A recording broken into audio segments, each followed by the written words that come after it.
ಆದಾಯಕ್ಕಿಂತ ಹೆಚ್ಚಿನ ಆಸ್ತಿ ಗಳಿಕೆ ಪ್ರಕರಣ ಸಂಬಂಧ ಲೋಕಾಯುಕ್ತ ನೋಟಿಸ್ಗೆ ಉತ್ತರಿಸೋದಕ್ಕೆ ಇದೀಗ ಸಚಿವ ಜಮೀರ್ ಲೋಕಾಯುಕ್ತ ಕಚೇರಿಗೆ ಆಗಮಿಸಿದ್ದಾರೆ. ಅಕ್ರಮ ಆಸ್ತಿ ಗಳಿಕೆ ಪ್ರಕರಣ ಸಂಬಂಧ ಲೋಕಾಯುಕ್ತ ಕಚೇರಿಗೆ ಸಚಿವ ಜಮೀರ್ ಹಾಜರಾಗಿದ್ದಾರೆ. ಈ ಹಿಂದೆ 3 ನೋಟಿಸ್ಗಳನ್ನ ಕೊಡಲಾಗಿತ್ತು. ಅವರು ಯಾವುದೇ ಪ್ರತಿಕ್ರಿಯೆಯನ್ನ ಕೊಟ್ಟಿರಲಿಲ್ಲ. ಈಗ 4ನೇ ನೋಟಿಸ್ಗೆ ಅವರು ಉತ್ತರವನ್ನ ಕೊಡೋದಕ್ಕೆ ಖುದ್ದಾಗಿ ಹಾಜರಾಗಿದ್ದಾರೆ ಲೋಕಾಯುಕ್ತ ಕಚೇರಿಗೆ. ತನಿಖಾಧಿಕಾರಿ ಡಿವೈಎಸ್ಪಿ ಸತೀಶ್ ಅವರ ಮುಂದೆ ವಿಚಾರಣೆಗಾಗಿ ಹಾಜರಾಗಿದ್ದಾರೆ. ಆದಾಯಕ್ಕಿಂತ ಹೆಚ್ಚಿನ ಆಸ್ತಿ ಗಳಿಕೆ ಪ್ರಕರಣ ಸಂಬಂಧ ಈ ಹಿಂದೆ ಅವರ ನಿವಾಸದ ಮೇಲೆ ಇಡಿ ದಾಳಿಯನ್ನ ನಡೆಸಿತ್ತು. ಅದಾದ ನಂತರದಲ್ಲಿ ಎಸಿಬಿಗೆ ಈ ಕೇಸನ್ನ ತನಿಖೆ ನಡೆಸುವಂತೆ ಸೂಚನೆಯನ್ನ ಕೊಟ್ಟಿತ್ತು. ಎಸಿಬಿ ಈ ತನಿಖೆಯನ್ನ ನಡೆಸ್ತಾ ಇತ್ತು. ಎಸಿಬಿ ಅಂದ್ರೆ ಎಸಿಬಿಯನ್ನ ರದ್ದುಗೊಳಿಸಿದ ನಂತರದಲ್ಲಿ ಲೋಕಾಯುಕ್ತ ಇದನ್ನ ಟೇಕ್ ಓವರ್ ಮಾಡ್ತು. ಇದೀಗ ಈ ತನಿಖೆ ಮುಂದುವರಿಸ್ತಾ ಇದ್ದು ಲೋಕಾಯುಕ್ತ 3 ಸಮನ್ಸ್ಗಳನ್ನ ಕೊಟ್ಟಿತ್ತು. 3 ಸಮನ್ಸ್ಗಳಿಗೆ ಯಾವುದೇ ರೀತಿಯ ರೆಸ್ಪಾನ್ಸ್ ಅನ್ನ ಜಮೀರ್ ಅವರು ಕೊಟ್ಟಿರಲಿಲ್ಲ. ಈಗ 4ನೇ ಸಮನ್ಸ್ಗೆ ಅವರು ಪ್ರತಿಕ್ರಿಯಿಸ್ತಾ ಇದ್ದಾರೆ. ಖುದ್ದಾಗಿ ಲೋಕಾಯುಕ್ತ ಕಚೇರಿಗೆ ಹಾಜರಾಗಿದ್ದಾರೆ. ಆ ದೃಶ್ಯ ನೋಡ್ತಾ ಇದ್ದೀರಿ. ಎನ್ಕ್ರೋಚ್ಮೆಂಟ್ ಇದೆ ಎಲ್ಲದಲ್ಲೂ ಅದೇ ಹೇಳ್ತಾ ಇರೋದು. ಟೋಟಲ್ 1,12,000 ಎಕರೆದಲ್ಲಿ ನಮ್ಮ ವಫ್ ಕೈಲಿ ಇರೋದು ಎಷ್ಟು ನಿಮಿಷ ಸರ್. ಈಗ ಕಾನೂನು ಅಂತ ಇಲ್ವಾ? ಯಾರ್ದನ್ನ ಆಸ್ತಿ ಯಾರನ್ನ ತಗೊಳಕ್ ಸಾಧ್ಯನಾ?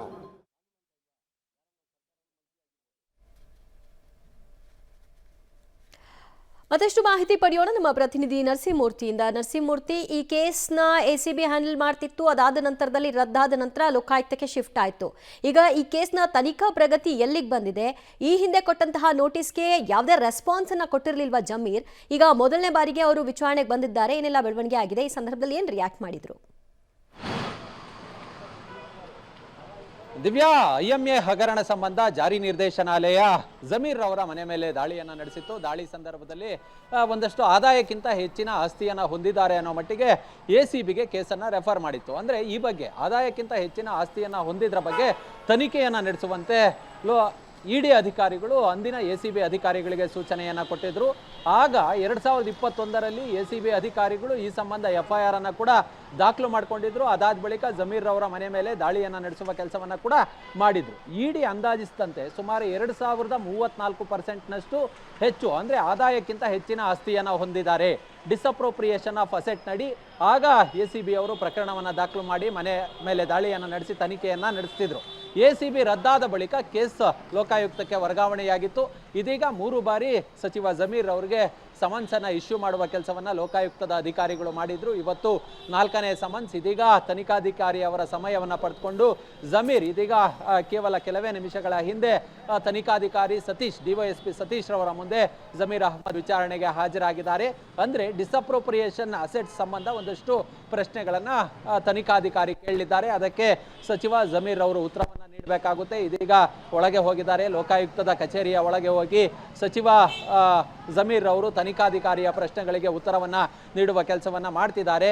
ಇಡಿ ಅಂದಾಜಿಸಿದಂತೆ ಸುಮಾರು 2034%ನಷ್ಟು ಹೆಚ್ಚುವರಿಯಾಗಿ ಆದಾಯಕ್ಕಿಂತ ಹೆಚ್ಚಿನ ಆಸ್ತಿಯನ್ನ ಹೊಂದಿದ್ದೀರಿ. ಮತ್ತೆ ಈ ಹಿಂದೆ ಎಸಿಬಿ ದಾಳಿಯನ್ನ ನಡೆಸಿದಂತಹ ಸಂದರ್ಭದಲ್ಲೂ ಕೂಡ ಒಂದಷ್ಟು ದಾಖಲೆಗಳನ್ನ ಪತ್ತೆ ಮಾಡುವ ಕೆಲಸವನ್ನ ಮಾಡಲಾಗಿತ್ತು. ಈ ಸಂಬಂಧ ಒಂದಷ್ಟು ಪ್ರಶ್ನೆಗಳನ್ನ ಸಚಿವ ಜಮೀರ್ ಅವರಿಗೆ ಕೇಳುವ ಕೆಲಸವನ್ನ ಅಧಿಕಾರಿಗಳು ಮಾಡಲಿದ್ದಾರೆ, ತನಿಖಾಧಿಕಾರಿ ಮಾಡಲಿದ್ದಾರೆ. ದಿವ್ಯಾ, ಅಂದ್ರೆ ಹಿಂದೆ ಇಡಿ ದಾಳಿ ನಡೆಸಿದಂತಹ ಸಂದರ್ಭದಲ್ಲಿ ವಶ ಪಡ್ಕೊಂಡಂತಹ ದಾಖಲೆಗಳನ್ನ ಅದನ್ನ ನಂತರ ಲೋಕಾಯುಕ್ತಕ್ಕೆ ಹ್ಯಾಂಡ್ ಓವರ್ ಮಾಡಿದ್ದಾರಾ? ಈಗ ಅದರ ಬೇಸ್ ಮೇಲೆ ಈ ತನಿಖೆ ಆಗ್ತಿದ್ಯಾ ಮೂರ್ತಿ? ದಿವ್ಯಾ, 2021ರಲ್ಲಿ ಸಚಿವ ಜಮೀರ್ ಅವರ ಮೇಲೆ FIR ದಾಖಲಾಗಿತ್ತು. ಆಗ ಅವರು ಮಾಜಿ ಸಚಿವರು. ಆಗ ಎಸಿಬಿಯಲ್ಲಿ ದಾಖಲಾದಂತಹ ಆ FIR ಏನಿದೆ, ಆ FIR ಸಂಬಂಧವೇ ಇದೀಗ ತನಿಖೆ ನಡೀತಿರೋದು. ಇಡಿ ದಾಳಿ ನಡೆಸಿದಂತಹ ಸಂದರ್ಭದಲ್ಲಿ ಒಂದಷ್ಟು ಆದಾಯಕ್ಕಿಂತ ಹೆಚ್ಚಿನ ಆಸ್ತಿಯನ್ನ ಹೊಂದಿದ್ದಾರೆ ಅಂತೇಳಿ, ಅಂದ್ರೆ 2034%ನಷ್ಟು ಹೆಚ್ಚುವರಿಯಾಗಿ ಆಸ್ತಿಯನ್ನ ಹೊಂದಿದ್ದಾರೆ ಅನ್ನೋ ನಿಟ್ಟಿನಲ್ಲಿ ಇಡಿ ಅವರು ಅಂದಾಜಿಸಿದ್ರು. ಹೀಗಾಗಿ ಈ ಡಿಸಪ್ರೋಪ್ರಿಯೇಷನ್ ಆಫ್ ಅಸೆಟ್ ಇದೆಯಲ್ಲ, ಅದು ಲೋಕಾಯುಕ್ತದವರು ತನಿಖೆಯನ್ನ ನಡೆಸಬೇಕು. ಕಾರಣ ಇಷ್ಟೇ, ಜನಪ್ರತಿನಿಧಿಗಳು ಪ್ರತಿ ವರ್ಷ ಆರ್ಥಿಕ ವರ್ಷದಲ್ಲಿ ತಮ್ಮ ಆದಾಯದ ಮೂಲ ಎಷ್ಟು, ಆದಾಯದ ರೆವಿನ್ಯೂ ಏನು, ಇದೆಲ್ಲವನ್ನ ಕೂಡ ಲೋಕಾಯುಕ್ತಕ್ಕೆ ಕೊಟ್ಟಿರ್ತಾರೆ. ಅದರ ಆಧಾರವನ್ನ ಇಟ್ಟುಕೊಂಡು ಇದೀಗ ತನಿಖೆಯನ್ನ ಡಿವೈಎಸ್ಪಿ ಸತೀಶ್ ರವರು ಆರಂಭ ಮಾಡಿದ್ದಾರೆ. ಇದೀಗ ಹೆಚ್ಚುವರಿಯಾಗಿ ಇವರೇನು ಗಳಿಕೆ ಮಾಡಿದ್ರಲ್ಲ, ಆ 2034% ಹಣ ಅಂತೇಳಿ ಏನು ತೋರಿಸಿದಾರಲ್ಲ ಇಡಿ ಅವರು, ಅದರ ಮೂಲ ಯಾವುದು, ಈ ಹಣ ಹೇಗೆ ಬಂತು, ಇಷ್ಟೊಂದು ಆದಾಯ ಹೇಗೆ ಬಂತು, ಯಾವ ಮೂಲಗಳಿಂದ ಬಂತು, ತಾವು ಇಷ್ಟು ಆಸ್ತಿಗಳನ್ನು ಘೋಷಣೆ ಮಾಡ್ಕೊಂಡಿದ್ದೀರಿ, ಅದು ಚುನಾವಣಾ ಆಯೋಗಕ್ಕೆ ಕೊಟ್ಟಿರ್ತಕ್ಕಂಥ ಆಸ್ತಿ ಪ್ರಮಾಣ ಪತ್ರ ಇರ್ಬೋದು, ಅದಾದ ಬಳಿಕ ಲೋಕಾಯುಕ್ತಕ್ಕೆ ಸಲ್ಲಿಸಿರುವ ಪ್ರಮಾಣ ಪತ್ರ ಇರ್ಬೋದು, ಇದರಲ್ಲಿ ಇಷ್ಟು ಆಸ್ತಿ ಇಲ್ಲ, ಹೆಚ್ಚುವರಿಯಾಗಿ ಇಷ್ಟು ಆಸ್ತಿ ಹೇಗೆ ಬಂತು, ಇದರ ಮೂಲ ಯಾವುದು, ಹೀಗೆ ಸಾಕಷ್ಟು ಪ್ರಶ್ನೆಗಳನ್ನು ತನಿಖಾಧಿಕಾರಿ ಕೇಳ್ತಾರೆ. ಅದೆಲ್ಲದಕ್ಕೂ ಕೂಡ ಸಚಿವ ಜಮೀರ್ ಅವರು ಉತ್ತರವನ್ನು ಕೊಡಬೇಕಾಗುತ್ತೆ. ಇದೀಗ ಡಿಸಪ್ರೋಪ್ರಿಯೇಷನ್ ಆಫ್ ಅಸೆಟ್ ನಡಿ ದಾಖಲಾದಂತಹ ಕೇಸ್ನ ಸಂಬಂಧ ವಿಚಾರಣೆಗೆ ಹಾಜರಾಗಿದ್ದಾರೆ. ಇದೀಗ ತನಿಖಾಧಿಕಾರಿ ಮುಂದೆ ವಿಚಾರಣೆಯನ್ನ ಸಚಿವ ಜಮೀರ್ ಅಹ್ಮದ್ ಖಾನ್ ರವರು ಎದುರಿಸ್ತಿದ್ದಾರೆ. ದಿವ್ಯಾ, ಥ್ಯಾಂಕ್ ಯು ಮೂರ್ತಿ ನಿಮ್ಮೆಲ್ಲ ಮಾಹಿತಿಗೆ.